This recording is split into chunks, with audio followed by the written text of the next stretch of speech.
Okay, UFC Gym podcast, first podcast in our new office here in Newport. Great to have the leader extraordinaire of our youth programming, a guy that is an expert in the field of Brazilian Jiu-Jitsu, MMA, other disciplines, and is just incredible with kids, Mr. Brandon Bender. Brandon, welcome to the UFC Gym podcast. I appreciate being here. I appreciate you. I told you I'm always nervous when I get in your presence. I don't know if it's because you're so tall or just because you're the president, but I always get nervous. But I always learn something being here. But we're family. We're family, right? Are we? We are. We're family? We are. Okay, you make me feel a little it's more comfortable. It's the anxiety, the stressful nervousness of us being family that puts you in that position. But speaking of that, you're from LA. You're from the high desert, and then you moved down to the LA basin a little bit later. You've been here your whole life. When did you get into mixed martial arts or Brazilian Jiu-Jitsu? So I started Taekwondo when I was, I believe, 5 or 6 years old, and then I did that for about 3 to 4 years, and then I was getting bullied, and then I wasn't confident in my kicking skills, so my mom decided to take me to my old Taekwondo teacher. He actually had one of the first MMA-based gyms at the time. It was called Body Shots. They had boxing, Muay Thai, kickboxing, jiu-jitsu, wrestling. It was like one of the first. They were ahead of their time. They were way ahead of their time. So I got involved doing some boxing, and then I transitioned to jiu-jitsu, and it was one of the best things I ever did in my life. Before you got into jiu-jitsu like you did, what was your favorite discipline as a kid? As a kid, I don't know. I didn't want no one to beat me up. I didn't have a favorite discipline. That's a good start, right? Yeah. Let's not have anybody beat me up. And so you got into jiu-jitsu. Who was your first major jiu-jitsu coach or head instructor? So there was a guy named D. He was actually a blue belt in jiu-jitsu, and he was one of Rodrigo Madero's students.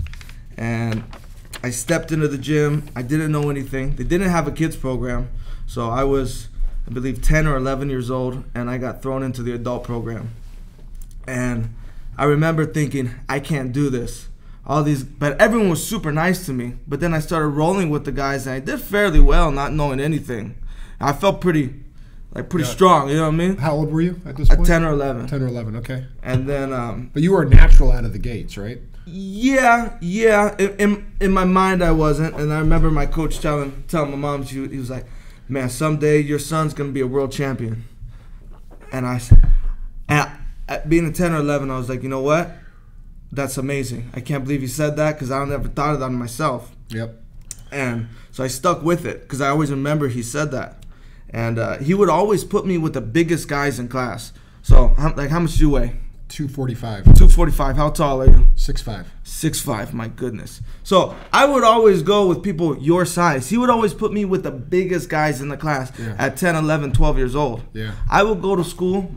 Be honest, my back would hurt, right? And I said, "Coach, how come you always put me with the biggest guys in class? Why? He said, "One day you're gonna thank me, and someone who's bigger than you, it's gonna be easy."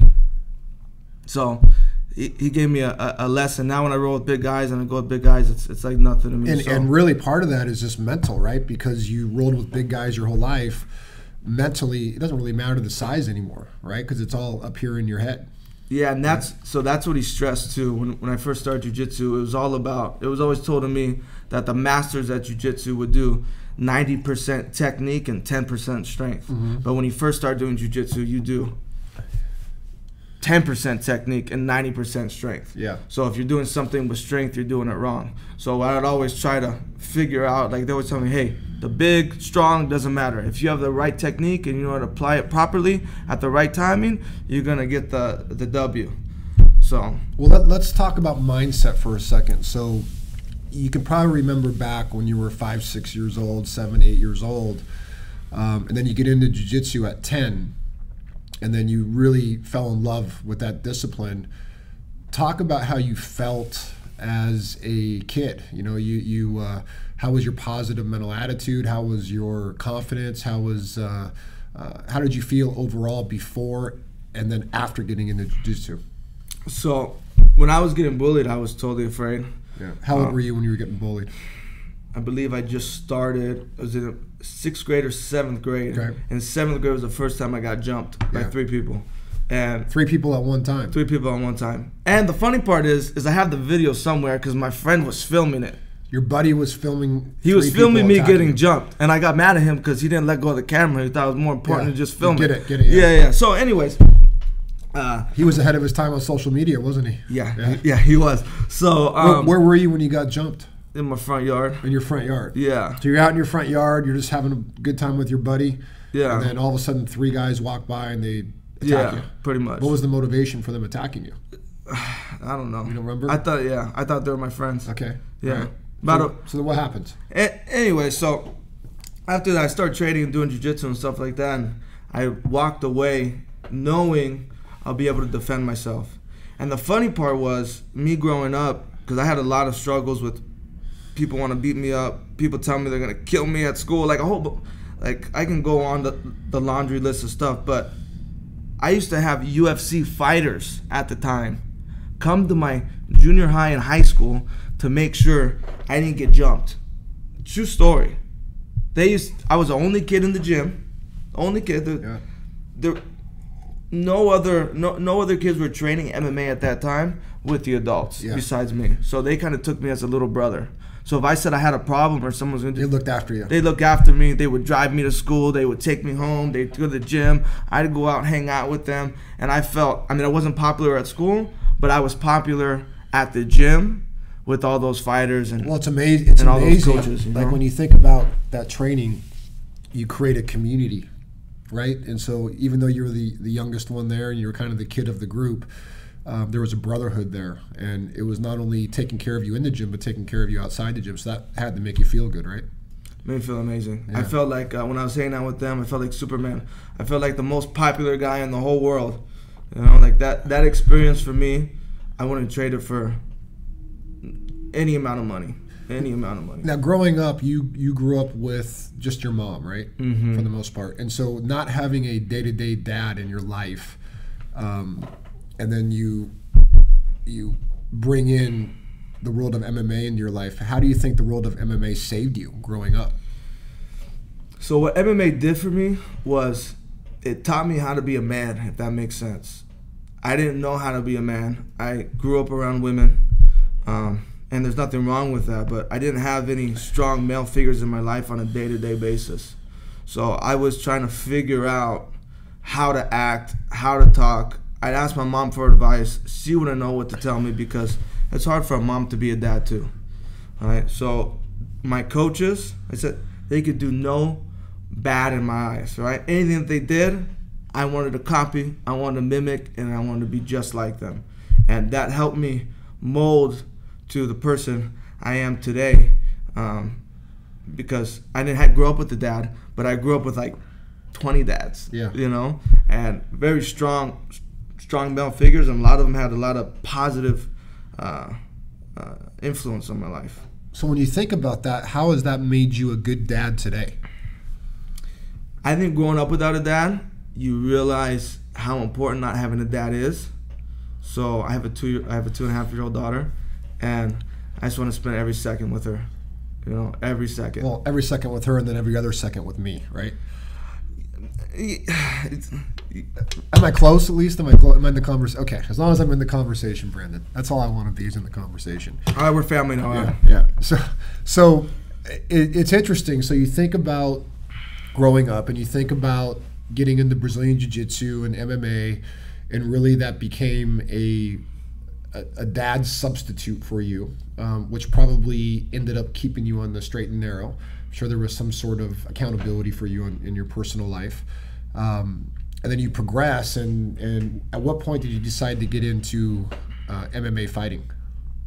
I believe I was 15 years old, and then I walked into another MMA school. It's called Cardio Fit, and I asked one of the guys, I was saying that John Alessio, he found the UFC, and then I remember all the fighters there, and I said, "Can we train?" And And I told the guys, they're like, no, we're fighting. They were in small gloves. They said, I don't mind if I get punched. Let's go. Let's train.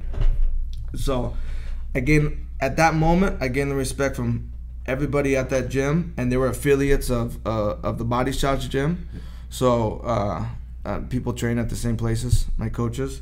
So the guy just told me I could do it, you know. They encouraged me, and I was 15 years old, and they were telling me too I could be a world champ if I keep training.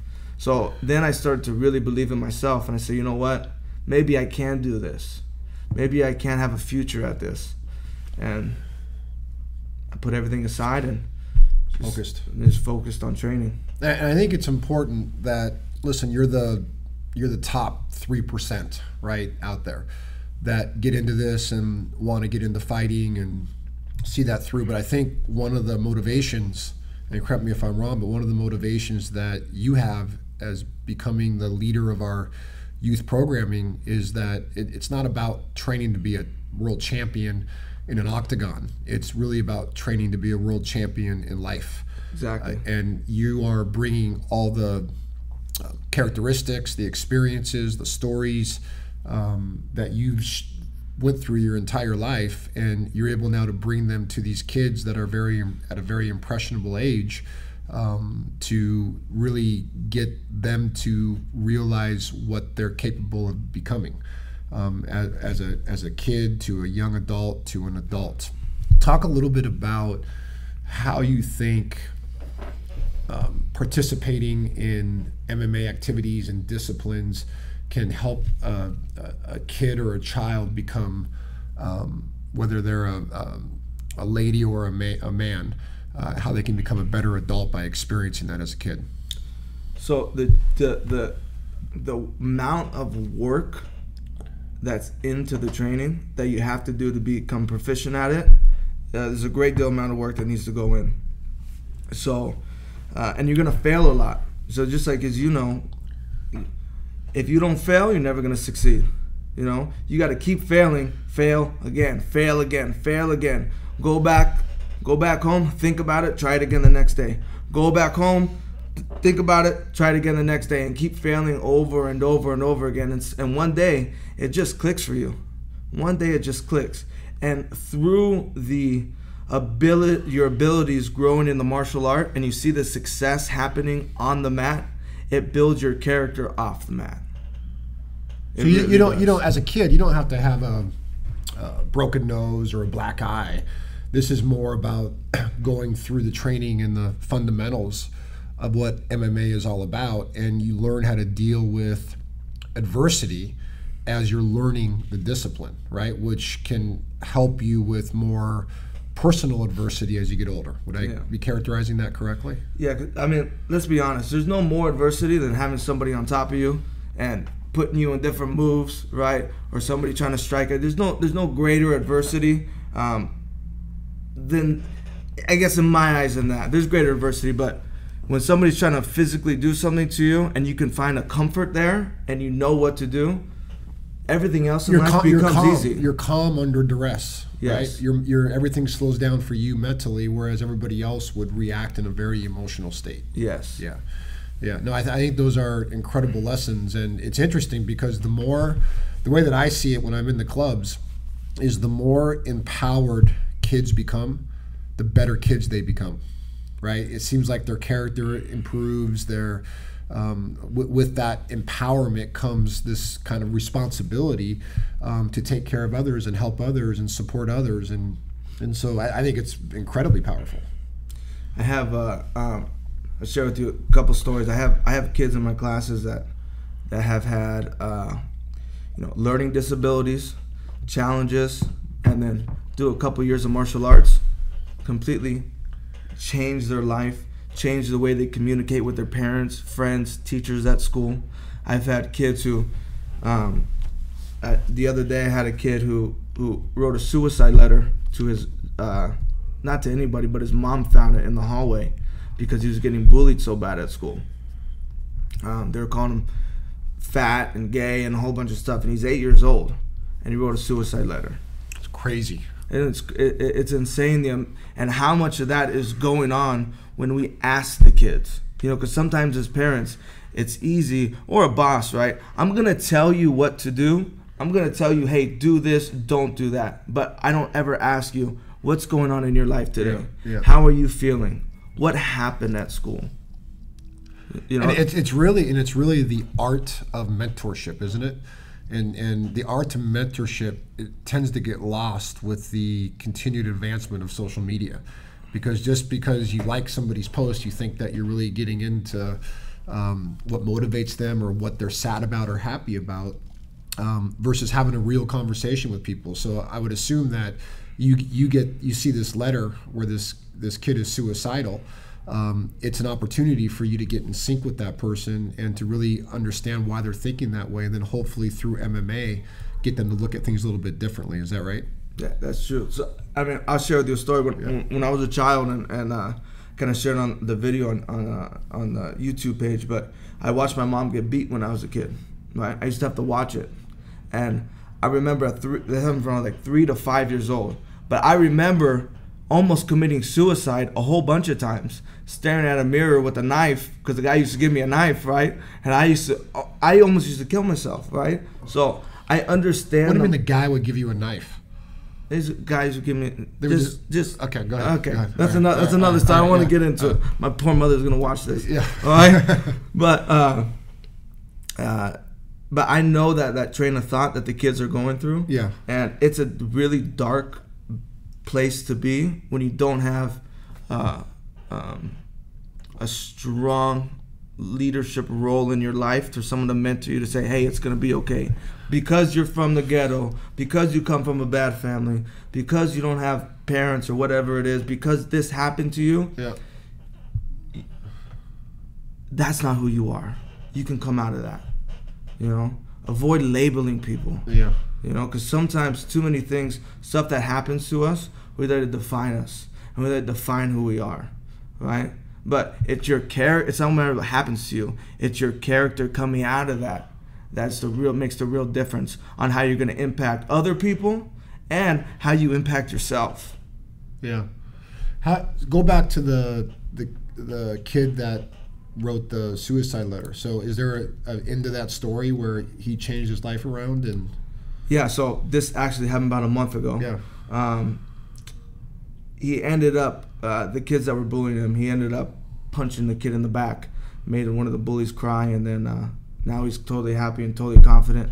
And so he stood up for himself. He stood up for himself, and he came back, and he's like, I said, dude, don't hit nobody, right? Yeah. But he came back with a new sense of like pride, and you know, I always tell him, man, you don't have to let stuff stick on you. You are who you think you are. Yeah. Don't let anybody tell you who you are. Don't let anybody have that type of control over you. And you know, his mom was crying and just very proud of her son and just the confidence he was gaining. Because I mean, you could do martial arts and you can do all this type of stuff, but if you're not confident with you, nothing's gonna help. How does that make you feel when you see a kid have a breakthrough like that, where he goes from being insecure, lacking confidence, to all of a sudden having confidence and having a high level of security? That's what I do this job for. Yeah. That's what I live for. That's what makes me being at Ufc Gym, it makes it fun, because I get to engage the next generation coming up, you know? And too many kids I hear all the time, they want to be famous, right? They want to be like Conor McGregor. And they think, right, by watching the media, it's really easy for somebody to do the wrong thing and get attention. Because at the end of the day, kids like to be popular, yeah, right? It's so easy for a person to do the wrong thing and get all the attention. But it's super, super hard for a person to do the right thing and get attention, right? Just watch the news, right? It's all the negative stuff that's on there. Yeah. But to teach the kids, hey, you don't have to act like that. They didn't get there acting like that. You got to come up and you got to be respected. You have to be disciplined. You have to treat people right. And then that's going to show through. And that's what really matters. Yeah, that's good. I also think it's important to mention that, you know, kids growing up, a lot of times they get very micro-focused in individual sports, and doing or training in the world of MMA, whether it's boxing or kickboxing or jiu-jitsu or wrestling, it can really help you become a better athlete in the sports that you love. But like if you love football or if you love basketball, exercising in multiple disciplines makes you a better athlete in that sport. Isn't that right? Yeah, so I mean, just the wrestling, jiu-jitsu can help you in football, right? Any type of sport, right? But it gets you also mentally tough, because I don't believe that there's anything tougher than MMA. So if you go to do another sport and you bring that discipline that you got from the martial arts and take that to any other sport you decide to do, you're going to be 110% better at it. Yeah, and you think about the world in which kids are growing up today. They have a lot of technology. They have, the Xbox, the PlayStation, everything's virtual now. I mean, you don't have to really get out of your bed anymore, right? And so you think about how this training in the world of MMA, it really is community-based, and it really is having a bunch of people around you that it's almost your team. You talk about UFC fighters having a team. Training in these multiple disciplines in a UFC gym, you have a team of people around you that motivates you to do something different than maybe you did before. Do you get that kind of vibe inside the clubs when you're in the facilities? Do you sense that sense of community where all the kids come together and they're working out and training together? I have kids that come to the gym all the time, and they don't have any friends. They come down, head down, they won't look you in the eye. As soon as they come in the gym, hey, let me introduce you to 30 of your new friends. They introduce yourself. We introduce them as a new friend. So now when they walk in, the first time stepping on the mat at UFC gym, they have 30 new friends that they met, and now they're engaging with. And they're all working together as a team. So no matter what's happening at school or at home, every time they come to the gym, they have a bunch of friends to hang out with. And they have great leaders like our youth coaches. So let's talk a little bit about the programming. So people see UFC gyms sometimes and they think, man, let's go to UFC gym and we'll learn how to fight. But really, that's 3% of what we do in regards to the outcome of what our members, the reason our members participate in the gym. It really becomes about becoming the best version of themselves, right? And whether it's an adult or whether it's a kid, it's about how do we get the most out of them physically and mentally to be able to prepare them to take on life on a day in and day out basis. So if I'm a 7-year-old kid and I'm coming into your club, into one of the UFC gyms, talk about the individual classes we have. So we have boxing, like stand-up classes for youth. We have striking classes. What does that entail? So basically everything that you see in the octagon for the striking, we show the kids how to do. We're not having them hit each other, but we're having them practice moves until they get to the right level. And it takes a few months, but after a few months and they stick with it, man, they look amazing. So you get good technique and you get good conditioning. Good conditioning, good technique. We have the wrestling, we have jiu-jitsu, we have daily ultimate training. So what's daily ultimate training? You can speak better about that than me, but the kids are gonna do a lot of calisthenic workouts. Yep. A lot of times we take them to the turf, right? They're doing bear crawls, army crawls, crab crawls. Very functional stuff. Very functional stuff. But you're exercising as a team, right? So you have a group of 10 to 15 kids or whatever it is, Yes. and they're all doing that class together, just like they're doing boxing together, just like they're doing jiu-jitsu together. Yeah. So you're developing that community, right? Yeah. And then of course you have youth jiu-jitsu, right? And in youth jiu-jitsu, how important is it to be part of a credible program? That's everything. Because there's programs out there that aren't credible, right? Yes. Yeah. So how does somebody know if it's credible or not? The jiu-jitsu community will eat you alive if your program's not credible.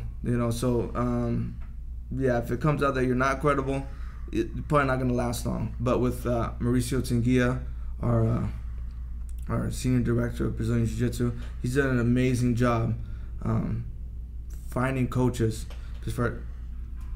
to really teach what Jiu-Jitsu is and to follow the curriculum. And I mean, the whole thing when I first stepped in a UFC gym, just the facility, the classes we offer, really holds true to what you see in the octagon and what UFC was built upon. Because UFC was built upon Brazilian Jiu-Jitsu. First one, Royce Gracie, right? First one win. That's when I knew, when I first saw Royce Gracie win the UFC and I was doing Jiu-Jitsu, I said, man, what I'm doing here really works. It really, really, really works. So that changed my life. And I knew ever since that moment, UFC changed my life, and it can change millions and millions of kids all around the world's lives. It's interesting that you say that, because I remember watching a UFC fight, 8-9 years ago or whatever it was, before we started Ufc Gym. I didn't know much about the UFC, and I'm watching a fight, and there was a lot of ground game, and there was side control and full mount and everything else, and I'm thinking, man, this is a little boring for me to watch. But then once you go actually and train it, and once you go through it and you understand the amount of work it takes to maintain side control, and the amount of work it takes to get full mount, and the amount of work it takes as an athlete, and the amount of discipline it takes as an athlete to do well in that octagon, you start looking at the sport completely differently through the technique and through the conditioning that it takes to be a great athlete. And so I'm assuming that as kids go through that same process, that's what really helps them out later on in life. Is that right? Yeah. So a lot of people look at the ground game as boring. It's like a common thing going on. But I don't want to name any sports, but to me, baseball's boring, right? So you got a long time for stuff to happen. Soccer, I know a lot of people like soccer. I played soccer. Soccer to me is boring because they don't. I got the answer to soccer though. If they just widen the goalpost by 4 feet, so we'd have games that were like 15-16 versus games that are 0-1. Exactly. I think people would like to watch it. But yeah, I'm sitting there, I'm waiting for somebody to score a goal, and nobody ever scores. Yeah. So I'm with you. But I guess it goes back to the education of the sport. The education of the sport, right? Yeah. So when people are on the ground and they're doing stuff, you don't really see what they're doing, and it's not as aesthetically pleasing. But there's a lot of work going on in there, and at any moment the fight could end with a highly skilled jiu-jitsu practitioner. Yeah. I can't tell you how many times people were booing me because I took them to the ground in fights, and next thing you know, boom. But it just happens that quick. Yeah. So if I'm a parent of a few kids, let's just say I have a 7-year-old, a 10-year-old, and an 8-year-old, and I'm coming into the summer season, and I work full-time, and I have my kids that are going to be off school, why would I want to enroll them into Ufc Gym in our youth program? What makes the Ufc Gym Youth Program special? So they can work out while their children work out. That's, I think, the most amazing part about the gym. I can do a class while my daughter, when she's of age, she can do a class. Right? I can sit and watch their class, or I can go do my thing, run some errands or whatever, but I can sit and be really engaged in the participation of family classes as well, right? Because we do offer, some of our facilities offer family classes, so that's a great time to interact with our children, right? Learning the martial arts together. So at the gym, mom and dad can go to the gym, they can drop the kids off, and then the kids can go do their kids' classes in kind of a private kid area while I go do my class, whether I'm doing a TRX class or doing the treadmill or whatever I'm doing at the gym. And then I have the opportunity to either watch my kids train, or I can train myself and be part of the same environment as a family. Yeah. That's pretty cool. And why do kids like... So any kid will try something for a day or two, but why do kids like coming back to work out at Ufc Gym? What keeps them coming back? It's fun. It's fun. So I always say this, that the parents want discipline most of the time, and the kids want fun. And it's finding the balance for both, right? Because we have to have a disciplined class, but we also want to have a fun class that the kids want to come back. So the parents aren't pushing the kids to go do something they don't want to do, and the kids aren't pushing to go somewhere where it's, it's just babysitting or something crazy. So we're teaching them real martial arts in an authentic way, but keeping it fun, that the kids want to come back and keep doing it over and over and over again. you know, and they want to come see their friends. They want to come see their coach. I can't tell you how many times that parents tell me all the time, they don't go home talking about what happened at school, or they won't come home talking about on the dinner table, hey, we did this in class. Coach Brandon showed us this. Coach Brandon cracked this joke.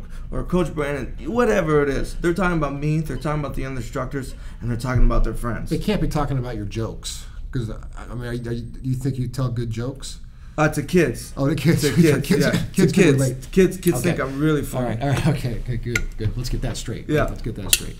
All right, so when you look at UFC Gym and you know, you hear the experiences that you have taken the kid. I mean, you've been training kids for now since 2000 at UFC Gym since 2010, right? Yeah, for the most part. Yeah, I started training kids. It's total probably about 13 years. Yeah. So as you take a look at the experiences over the last 8 years with UFC, how proud are you of the accomplishments that the kids have achieved, and really the culture that's been created at UFC Gym through the kids programming that you really have helped drive as an organization?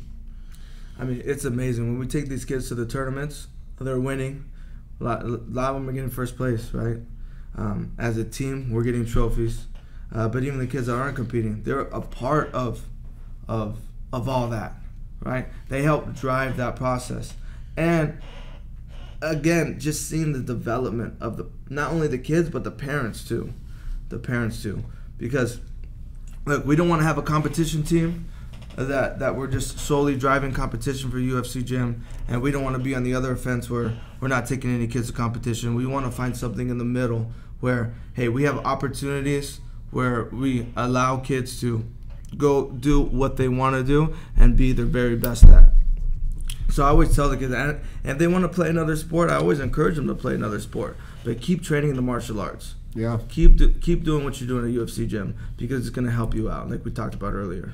And I think what's great as well is that, you know, you're leading the youth program, and I know you got a lot of people in your circle of association, right? Mauricio and Thomas and Steve and Derek and others that really help you make the program great. But not only are you kind of leading the program, but you're teaching the program, so you have a high level of authenticity, and I'm guessing the kids really enjoy that. Yeah, it takes a special person to teach kids. I always say, if you could teach kids, you could teach anybody. But you got to really have the passion to want to work with kids, and you got to have patience, and you have to get down on their level, and you got to speak to where they're at. You got to find a common interest. You got to find out what movie's out. You got to find out what video games they like to play. If you can find a common ground with a child, you're gonna make a best friend. Yeah. So I think, you know, as we get into the summer, I think the objective here is, you talked a little bit about the program and how it's special in UFC Gym. You talked about the DNA of the program, where the type of classes we have, boxing and kickboxing and dut and jiu-jitsu and wrestling and other classes. Is there anything else that's important for you to get across to the world of why kids training at UFC Gym can be important for not only their life today, but for their future progression as an adult?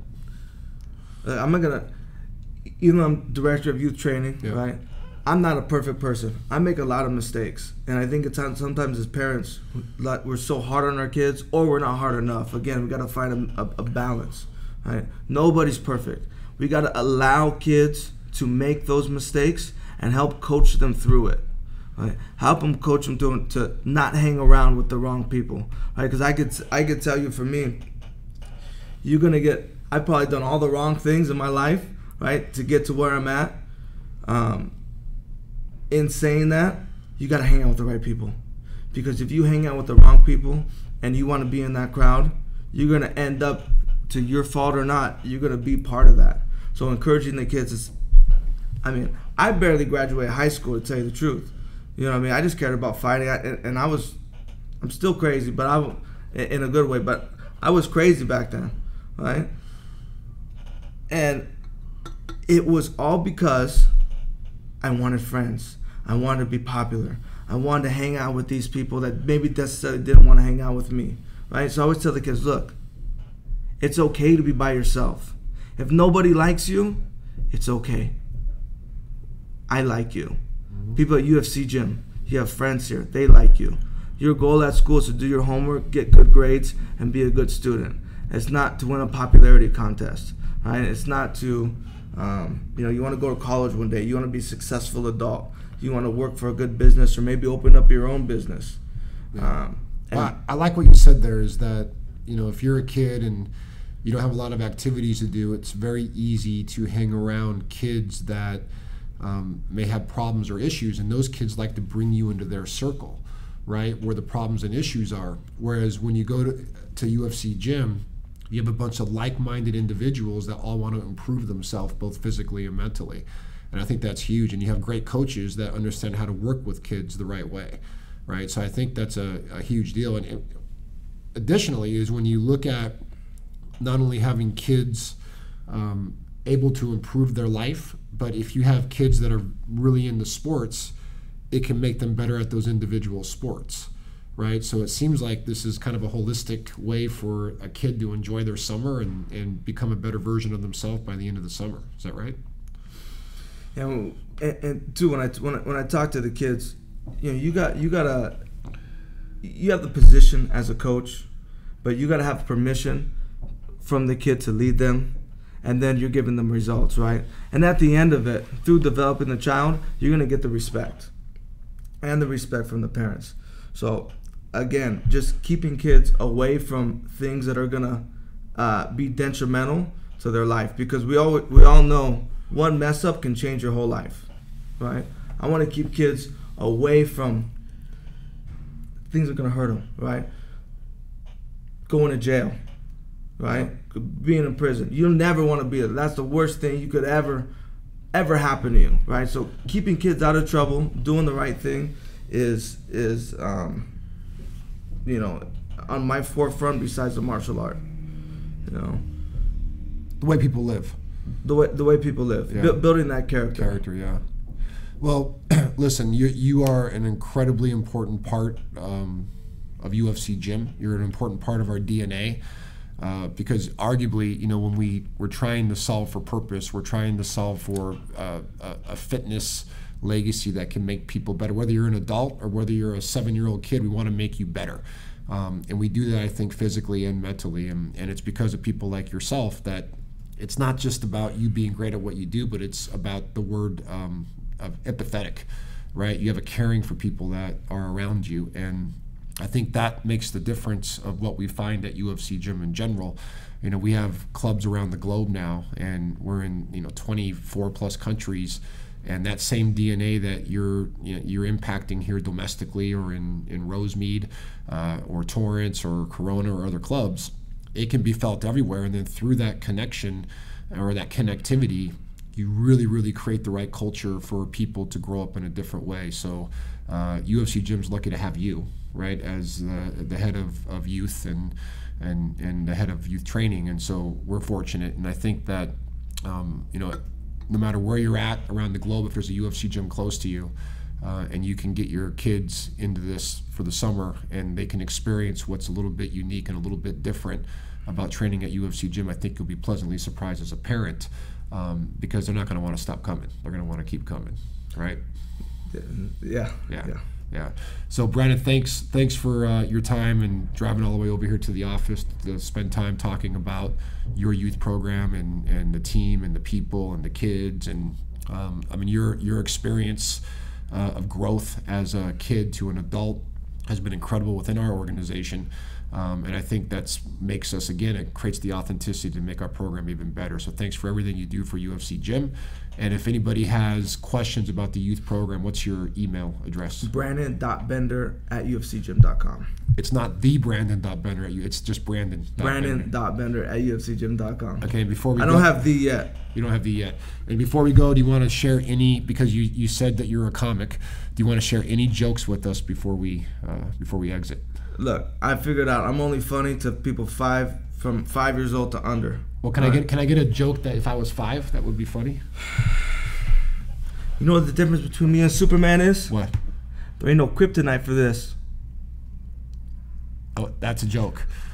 Okay? All right. Listen, I find it hard to believe that a 5-year-old would think that was funny, but listen, if they do, then you're the man. Adam, you know why I don't lift weights? Why? You can't get no buffer than this. Okay. On that note, we better stop this podcast. So, Brandon, again, thanks for joining us. Hope everybody enjoyed listening to our youth programming here at UFC Gym, and we'll talk to you guys very soon.